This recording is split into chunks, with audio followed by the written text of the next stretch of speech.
All right. Happy Thursday. All right. So today I'm going to be talking about the reasons why diets normally ultimately fail. And to cut to the chase, the short answer most of the time is that they aren't enjoyable. Okay. Thus, they aren't sustainable. And the solution is really to have a long term vision and be consistent. And that's where the real power is. Okay. Consistency in developing habits. All right. So the reason number one, most of the reasons why diets ultimately fail is number one, most diets make us too physically uncomfortable to be sustainable. Okay. And now a caveat to this is it is vital to create a calorie deficit. And that just is fancy words for eating less calories than your body needs. But most diets mandate that the user create a huge calorie deficit so that the user can achieve rapid weight loss. Okay. Which honestly, it sounds awesome. And to be completely frank, I used to use this paradigm back in the day because it sells well and people would drop a whole bunch of weight.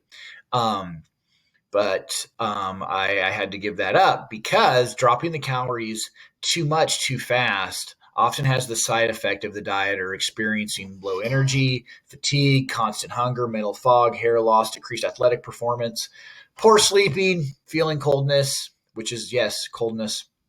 And honestly, the list could go on. So the point being is people you can lose weight that way. Okay, that would be in a severe caloric deficit, but no one will live that way for an extended period of time. Okay, without support and accountability on you all the time. Why? Because it's not enjoyable. Okay. And the analogy I like to use, it'd be like having a rock in your shoe. Sure, you can walk for quite a ways with like a rock in your shoe, and you can ignore it for a while. But at some point, like you're going to stop and take that stinking rock out and get rid of it and fling it. Okay. All right. Second is most diets involve a lot of change all at once, which makes us too mentally uncomfortable to sustain them. Okay. In today's world, this often means following a set of rules like no meat, only meat, fasting, meal plans, or whatever. Okay. And I believe this too isn't sustainable because it's not enjoyable. Only eat vegetables, only eat meat, only eat between these set of hours, whatever it is. What ends up happening is that we miss out on familiar and comfortable and comforting ways of eating. Okay. And some examples would be like giving up breakfast. Okay. For some of us, that would not be enjoyable. It'd be miserable. Not partaking in a family event or using a special recipe, grandma's macaroni and cheese, never being able to do that again. Giving up or not attending holiday family friend events or traditions. Having to do those things is too mentally uncomfortable to be sustainable. Okay, it's not enjoyable. Once again, no one wants to live that way because it's not enjoyable. Thus, it's not sustainable. Okay, and then three, most diets decrease our quality of life more. This is important, more than we're willing to put up with forever. A lot of us can be self-disciplined and have the willpower to stick to something with the proper support and accountability. Okay, but long term, once that support and accountability is taken away, we fall.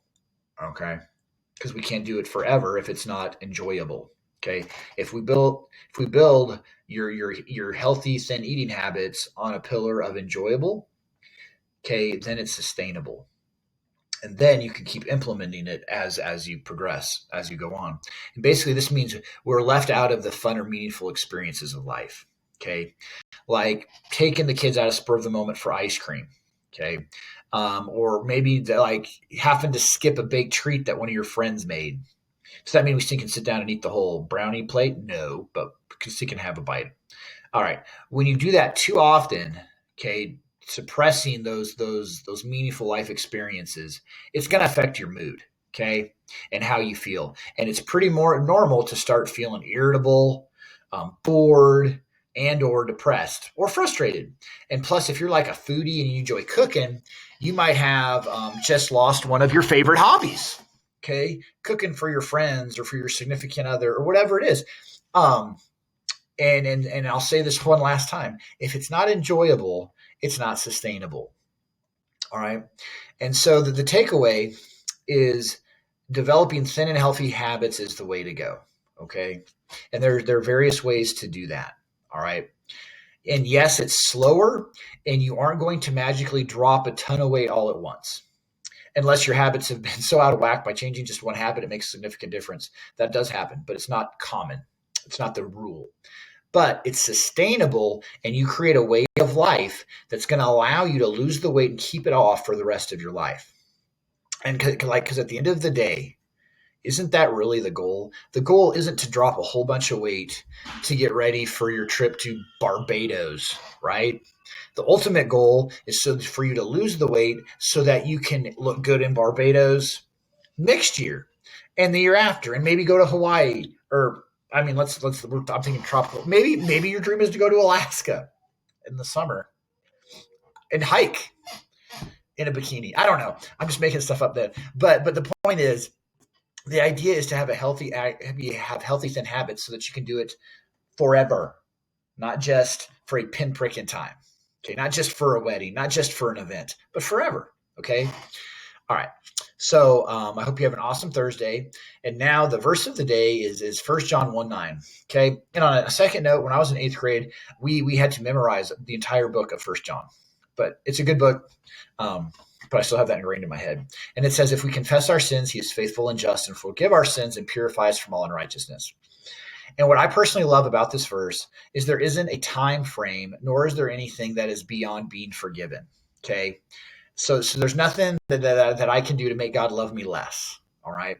But we must freely choose to turn back, okay, and confess what we did or thought, whatever we did that wasn't right.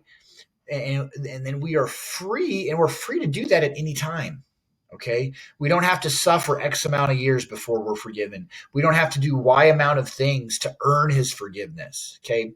He simply gives it to us. Right. And for me, that means that I don't have to worry about impressing anyone.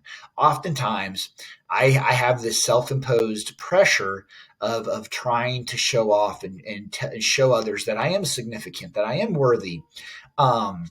Basically kind of like what a high school kid does, right? And now when I do those things, or I feel the pressure to do those things and to act that way so that others will accept me. And that's wrong. I shouldn't feel the pressure to belong. I've already been accepted. Okay. Christ has already said that I am sufficient. I am enough. I am forgiven. And I need to live out that reality. And obviously that is easier said than done. Okay. So I hope that helps. I hope it's an encouragement for you this Thursday. Have a long-term vision. Okay. Don't do crazy fad diets. All right. My suggestion. And work on sustainable, repeatable habits that stack on each other that build. All right. Go be awesome. Bye.